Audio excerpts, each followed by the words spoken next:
Greater than or less than. Digital Storytelling. CEP 800 by Kimberly England. Numbers. What is a number? According to the Macmillan's free online dictionary, a number is a symbol or word that represents an amount or quantity. 1, 2, 3, and 1, O-N-E, 2, T-W-O, 3, T-H-R-E-E, are numbers. Well, I know that, but does a 4-year-old know that? I'm one of many who have seen or played with those wooden cube-shaped blocks with colored numbers and letters painted on the sides. I know I used to have them, and my children have them now, ever since they were babies. I also have some in my classroom for my preschool students to play with. Eventually, children begin to recognize these number symbols and are able to verbally identify them. Usually by this time, they're able to rote count with their fingers as well. My story is about a 4-year-old boy in my class named Nick. He can read numbers forward, he can read numbers up, and he can read numbers sideways. But does he actually know what a number is? Or more importantly, does he know what each number stands for? Because he's able to recall all of this information, I chose to try a method of teaching that supports the behaviorist theory. I gave Nick a number line. He was able to point out each number and count. I explained to him the meaning of greater than and the meaning of less than. Next, I gave Nick a number line with arrows pointing at two numbers such as 5 and 1. I asked him, which number is greater? I also asked questions such as, which of these numbers is greater than 3? And which number is greater than 4? Nick's answers were inconsistent. After trying this with a few other sets of numbers, I concluded that Nick did not have a true understanding of this concept. I wondered what I could have done differently to help him understand better. I thought about the explanation I gave him of greater than and less than. I told him that greater meant more and less meant not as many. I added that greater also meant a higher number and less meant a lower number. I realized that the problem wasn't that my explanation was wrong, it was that I explained it with words. Words are abstract, especially for a child without any background of this concept to make connections to. I needed to show him what each number stands for. This time, I used a number line that had pictures of squares on top of each number symbol to show the quantity for each. So, for example, the number 6 had 6 squares above it. With this number line, when I explained what greater means, I was able to point to a group of squares that's larger than another group, and for less, I pointed to a group of squares that was smaller than another group. Nick seemed to respond a little better to this, but it was clear that he was still confused. Although it seemed very clear to me, for a 4-year-old, pictures can be just as abstract as symbols. A verbal explanation did not work, and the pictures didn't seem to help much. According to the cognitism theory, I needed to take him back to the basics and identify the prerequisite relationships of the content. Nick needed to get his hands on the material.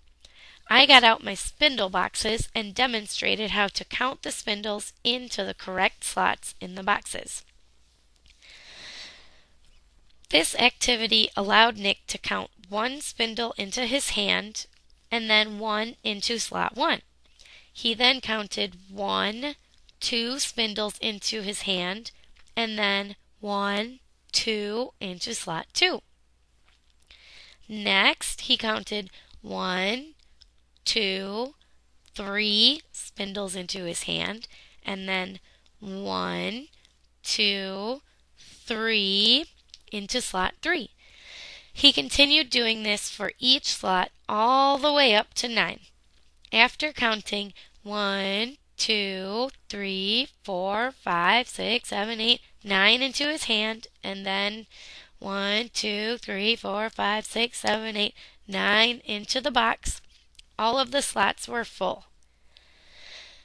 While the slots were full, I asked Nick the same type of greater than and less than questions that I asked him before. His answers were correct. I could tell that he was actually looking at the spindles before giving his answer.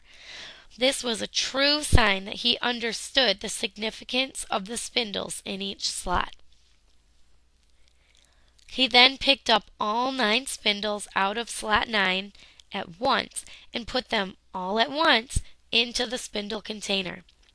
Next, he took all 8 spindles from slot 8 and put them all at once into the spindle container. He continued this for 7, 6, 5, 4, 3, 2, 1 until all the spindles were put back into the spindle container. The spindle boxes allowed Nick to not only see the quantity increasing, but also feel the quantity growing in size and weight, experience the amount of time it takes to count each one, taking longer and longer as the number increases, and feel the size and weight lessen as he put the spindles back into the container. This personal experience and interaction with the learning materials is supported by the constructivist theory of learning. It is because of the spindle boxes activity that Nick understands greater than and less than. I could tell he was so proud of himself after completing this activity. There are other activities in my classroom that are available for students who have mastered the spindle boxes. Each one is an extension of the previous one and is increasingly more difficult. The activity that follows the spindle boxes is an object quantity to symbol activity that does not have special slots to put the objects in like the spindle boxes activity did. With a grasp on reading left to right and top to bottom, a child can do a number activity in 2 rows with, for example, 1 to 5 on the top row and 6 to 10 on the bottom row. The next activity would be, once again, object quantity to symbol, except this time the objects are different for each number. The first part of this activity would be sorting out the objects. It's around this time that a child is ready to truly understand picture quantity to symbol as a representation of numbers. Flashcards with pictures of the corresponding number of objects on each card are a great tool to use for this. From there, a child can use a number line from before, the same number line from before that has pictures of squares on top of each number symbol to show the quantity for each. So, for example, the number 6 had 6 squares above it.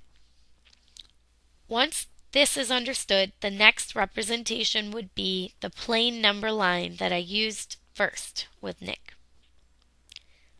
This is also when I can use the number line with number symbols only and arrows pointing to the numbers I will use for my greater than and less than questions. At this point, a child has mastered the road from concrete to abstract number identification. Supported by the cognitism theory, this organizing and sequencing information allows me to know exactly where Nick is in this process and what he needs to do to get to the number symbols only number line.